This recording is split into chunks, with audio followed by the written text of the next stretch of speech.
Lepo pozdravljeni. Na današnji dan, na dan konvencije Slovenske demokratske stranke,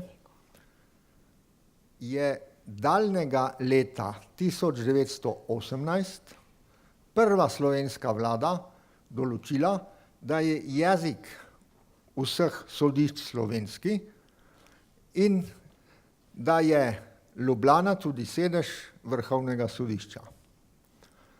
V znak spoštovanja do te zgodovinske odločitve je vlada Janeza Janše določila 4. november za dan pravosodja.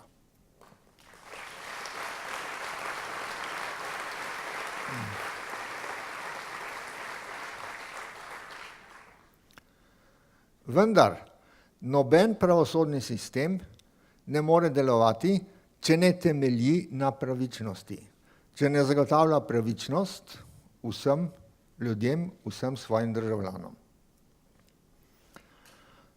Slovenija, moja domovina, v kateri sem rojen, v kateri sta bila rojena moja oče in moja mati, ne more obstati, ne more preživeti, če ne zagotavlja pravičnosti in enakosti vsem svojim prebivalcem in vsem svojim delom in regijam brez razlike, če ne daje enake možnosti in če ne zagotavlja pravičnega delovanja pravosodnega sistema, če ne zagotavlja, da se dobro plačuje in krivica kaznuje.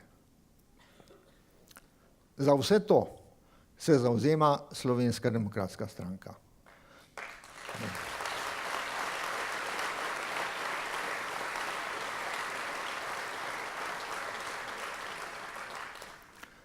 Zato jo podpiram tudi sam in zato jo podpiramo tudi vsi pri nas doma.